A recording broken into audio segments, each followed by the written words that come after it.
Chapter 13, Pa, December 1976.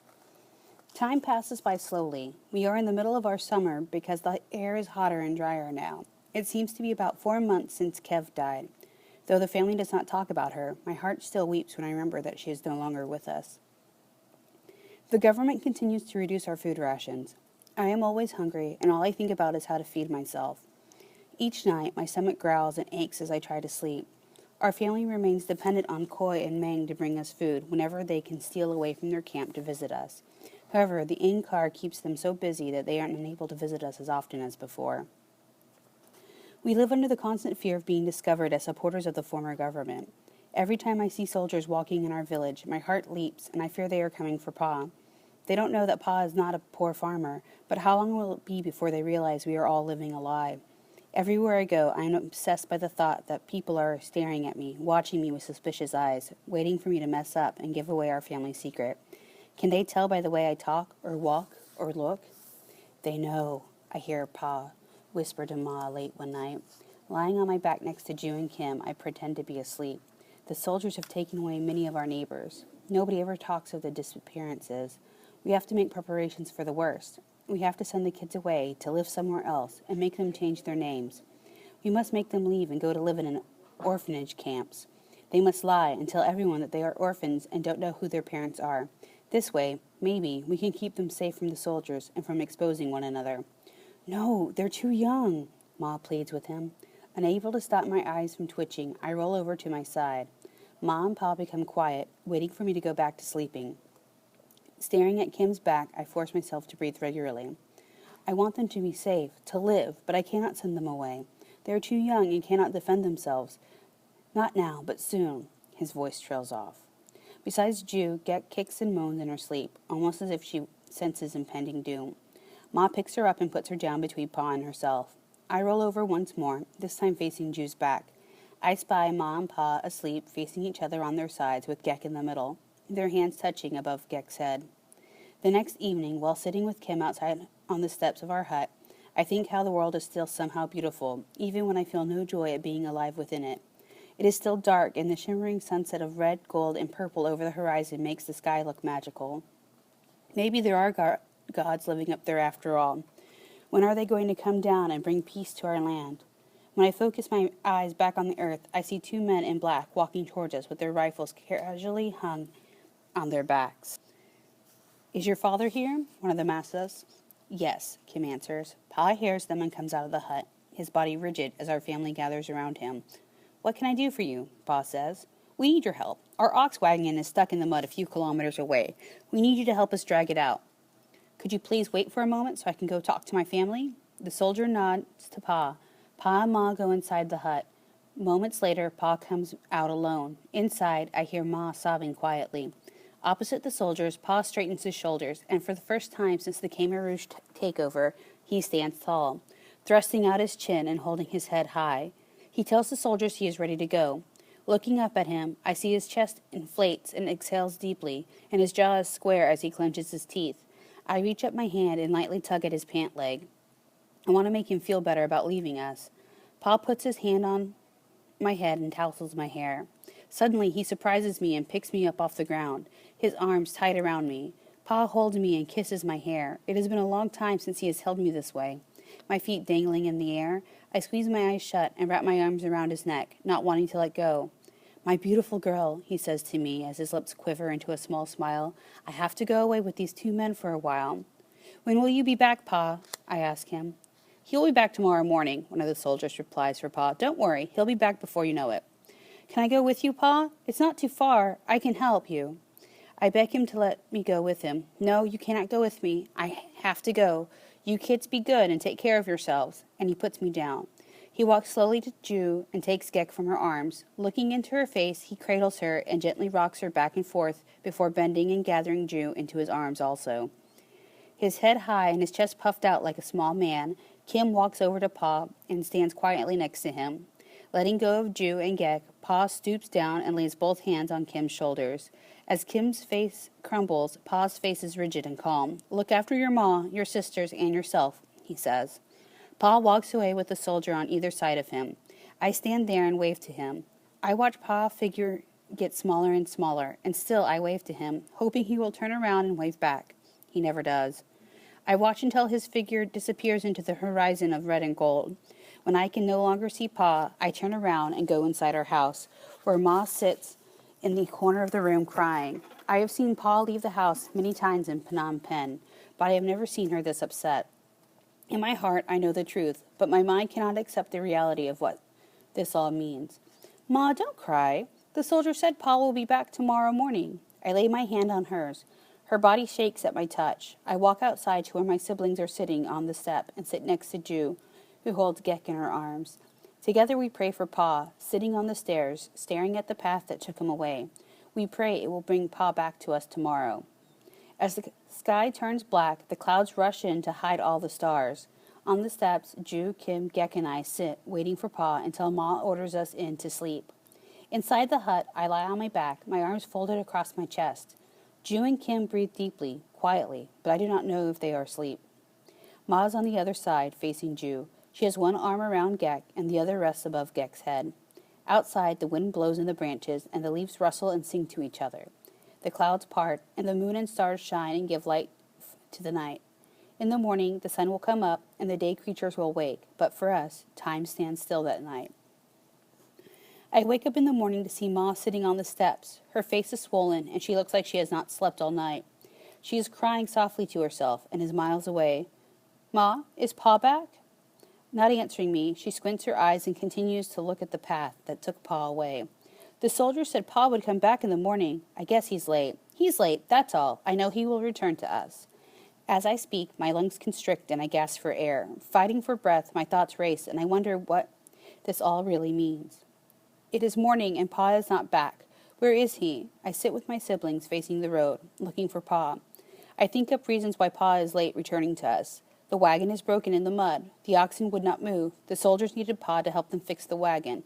I try to believe my excuses and make them reasonable, but my heart is filled with fear. Telling the chief we are ill, we receive permission to stay home.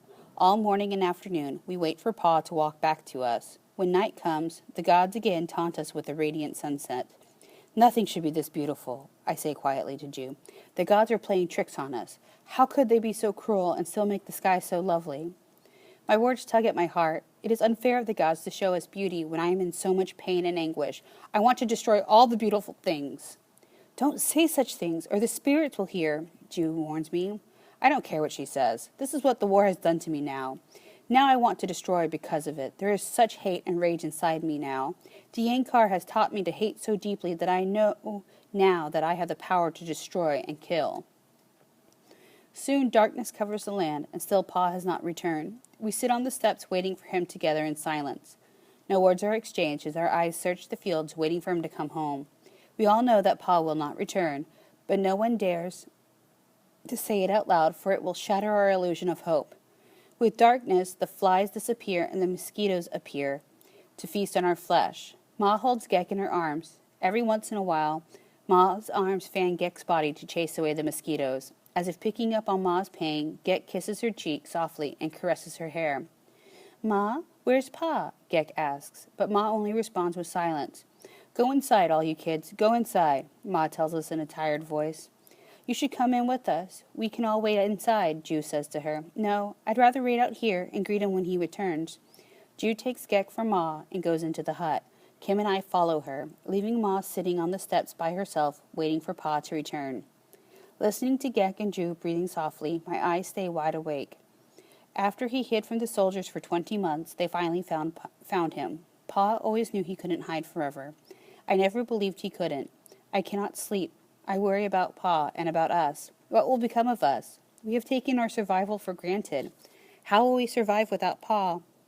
My mind races and fills my head with images of death and execution. I have heard many stories about how the soldiers killed prisoners and then dumped their bodies into large graves. How they tortured their captives, behead them, or crack their skulls with axes so as not to waste their precious ammunition. I cannot stop thinking of Pa and whether or not he died with dignity. I hope they did not torture him. Some prisoners are not dead when they are buried. I cannot think of Pa being hurt this way, but images of him clawing at his throat, fighting for air as the soldiers piled dirt on him, flood my mind. I cannot make the pictures go away. I need to believe Pa was killed quickly. I need to believe that they did not make him suffer.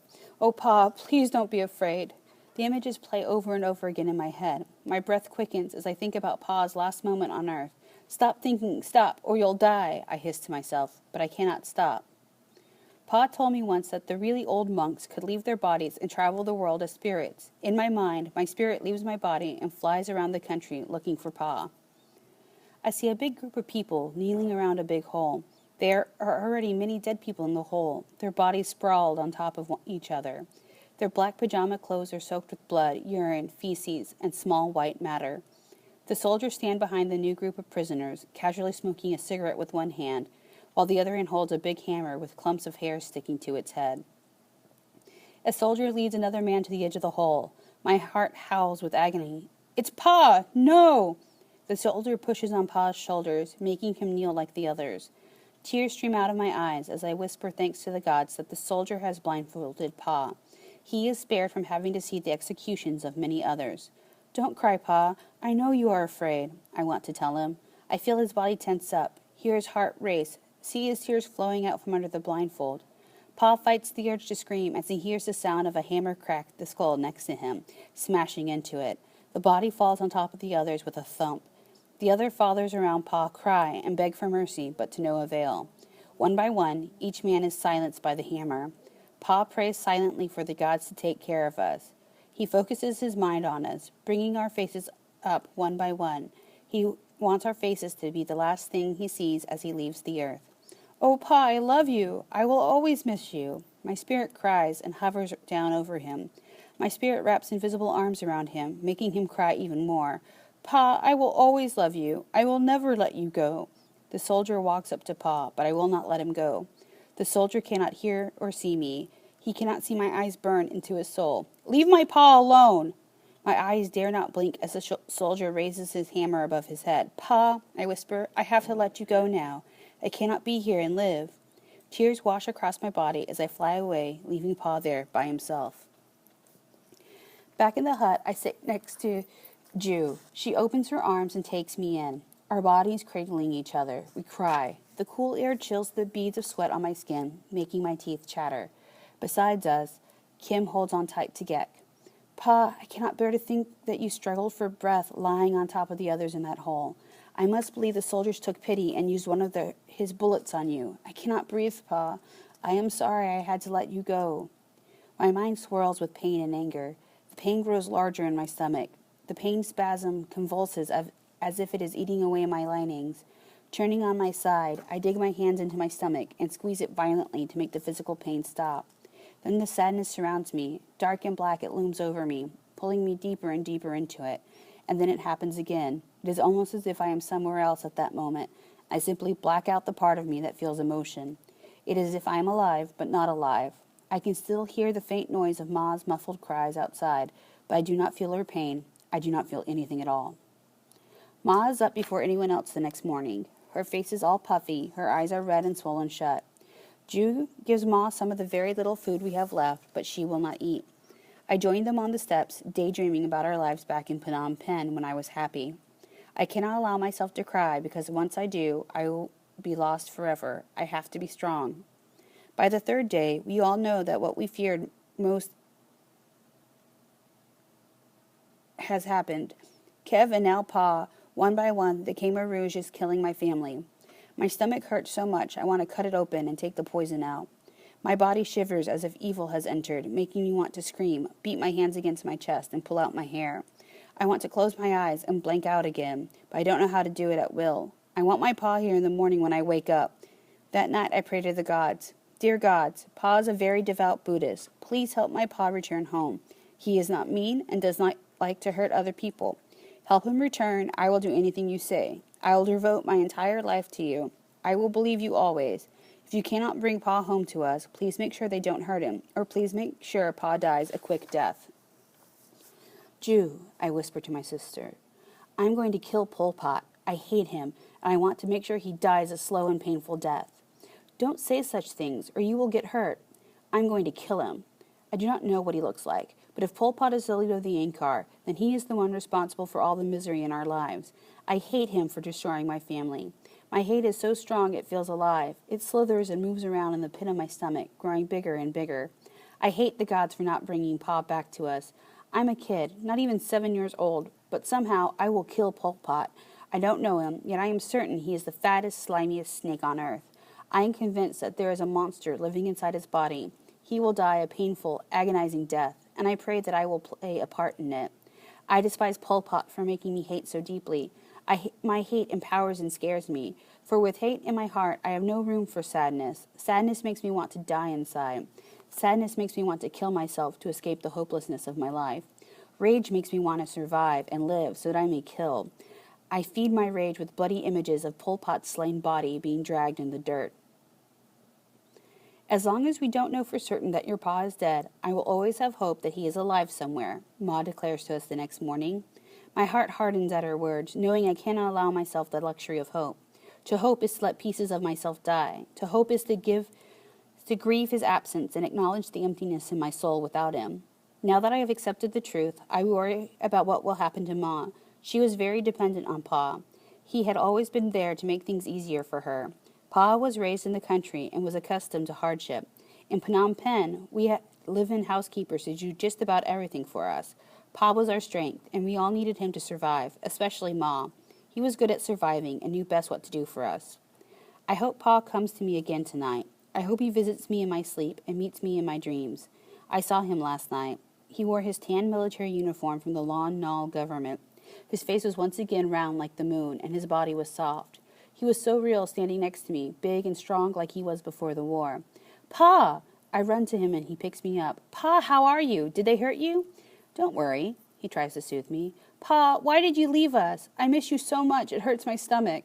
Why didn't you come and find me? Pa, when will you come and find us? If I go to the orphanage camp, will you be able to find me? I rest my head on his shoulder.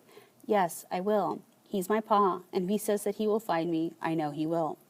Pa, why does it hurt so much to be with you? I don't want to hurt. I don't want to feel. I'm sorry you are hurt. I have to go. Hearing this, I grip his arms tighter, refusing to let go. Pa, I miss you so much. I miss sitting on your lap like I did in Phnom Penh. I have to go, but I will always look after you. Pa says softly, putting me down on the ground. I hold on to his finger and beg him not to leave. No, no, stay, Pa, stay with us. Please don't leave. I miss you, and I am scared. What will happen to us? Where will you go? Take me with you. Pa looks at me, his eyes brown and warm. I reach out my hands to him, but the farther I reach, the farther away he moves until he fades away completely. My body fights to sleep when the sun shines through our door to tell us it's morning. I want to stay asleep forever, just so I can be with him. In the real world, I don't know when I will ever see Pa again. Slowly, I open my eyes with Pa's face still lingering in my vision. It is not the face of the gaunt old man the soldiers took away, but the face of the man I once thought of as a god. It was during our trip to Angkor Wat that I first thought Pa was a god. I was only 3 or 4 years old then. With my hand in Pa's, we entered the area of Angkor Thom, one of the many temple sites there. The great towers loomed large before us like stone mountains. On each of the towers, giant faces with magnificent headdresses looked out in different directions over our land. Staring at the faces, I exclaimed, Pa, they look like you. The gods look like you. Pa laughed and walked me into the temple. My eyes could not leave those huge round faces with their almond-shaped eyes, flat noses, and full lips, all of Pa's features. Waking up, I try to hold on to these images of Pa, even as we resume our lives without him. Ma returns to the field, working 12 to 14 hours a day, and leaves Gek behind with Ju. With Gek toddling after us, Ju and I and the other children work in the gardens and do menial labor in the village.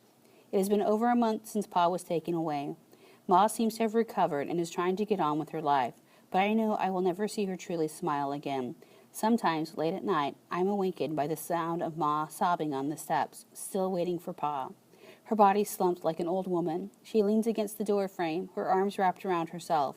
She looks out into the field at the path Pa once walked, crying and longing for him. We miss him terribly, and Gek, being so young, is the only one able to vocalize our loneliness by continuing to ask for Pa. I am afraid for Gek. She is 4 years old and has stopped growing because of malnutrition. I want to kill myself knowing that it was I who stole the food from her mouth that one night. Your Pa will bring us lots of food when he returns, Ma tells Gek when she asks for Pa. The soldiers come to our village more and more often now. Each time they leave, they take fathers from the other families. They always come in pairs, though never the same pair twice, with their rifles and casual excuses. When they come, some villagers try to hide their fathers by sending them off to the woods or having them be conveniently gone. But the soldiers wait, standing around the chief's house, slowly smoking their cigarettes, as if they have all the time in the world. After they finish the pack, they walk to their victim's hut, and loud cries and screams from the inside follow. Then there is only silence. We all know they feed us lies about the fathers coming back the next morning. Still, there is nothing we can do to stop them. No one questions these disappearances. Not the chief, not the villagers, not Ma. I hate the soldiers now as much as I hate the Ankar and their leader Pol Pot. I etch their faces into my memory and plan for the day when I can come back and kill them. There have been rumors in the village that Pa was not killed in their Khmer Rouge mass execution. Rumors spread that the soldiers made Pa a prisoner on a faraway mountain and tortured him every day. But he survived and escaped to the top of the mountains. The soldiers hunting for him have not been able to catch him. People passing by our village say that they have seen someone fitting Pa's description. They tell tales of Pa forming his own army, trying to recruit more soldiers to fight the Khmer Rouge. Upon hearing these rumors, Ma's face lights up, and her eyes shine once again with hope. For a few days, she walks off to work with a little more life in her step, and even 12 hours later, the glimmer of a smile is still on her face. At night, she continuously fusses over our appearance, wiping the dirt off our faces, combing the knots out of our hair. She believes the stories wholeheartedly. If he has escaped, it will not be long now before he comes searching for us. Until we know for sure of his fate, we must never give up hope. Once again, she devotes herself to sitting on the steps waiting for Pa's return. Weeks pass after we hear the rumors about Pa, and still he has not returned. I know Ma misses him and believes he is alive somewhere. Eventually, she stops waiting for him and tries once more to resume her life. Time passes slowly without Pa in our lives. Even with our own ration of food, our survival depends on our older brothers bringing more food to us each week. When Koi gets sick, coughing up blood, we are forced to fend for ourselves. Koi is a strong young man, but he pushes himself too hard at work. His work consists of constantly loading and unloading 100 kilograms of rice onto trucks to be sent to China. Meng also cannot come because the soldiers are keeping him busy with work. We are all very worried for them both. Life is hard without Pa. People in the village look down on Ma because she is not good at field work. It is too dangerous to have friends, so she does not talk to anyone. The villagers look down on her white skin and often make rude comments about lazy white people. To my surprise, Ma becomes a hard worker and is surviving without Pa. On the days when Ma is assigned to work with 15 other village women fishing for shrimp in nearby ponds, I go with her, leaving Ju behind with Gek. My job in the group includes fetching water for the shrimp catchers, helping untangle their nets, and separating the shrimp from weeds. Though hungry, we are not allowed to eat the shrimp we catch because it belongs to the village and must be shared with all. If anyone is caught stealing, the chief can publicly humiliate her, take away her possessions, and beat her. The punishments for such acts are grave, but our hunger does not allow this to stop us from sometimes stealing. Long, my ma calls me. I need some water. Come here. She stands up and wipes her brows with her sleeve, leaving a trail of mud on her face. Scooping a coconut shell of water out of the bucket, I run over and hand it to her. Here, she whispers. Give me your hand fast while no one is looking. Ma turns around and takes another careful look at the others to make certain we are not being watched. She quickly gives me a handful of baby shrimp as she takes the water cup from me. Quick, eat them while no one is looking. Without hesitation, I shove the raw, crawling baby shrimp into my mouth, shells and all. They taste of mud and rotten weeds. Chew quickly and swallow, Ma tells me. Now, you look out for me while I eat some. If anyone is looking, call me. I see Ma in a very different light now and have more pride in her strength. Somehow, one way or another, we find ways to stay alive.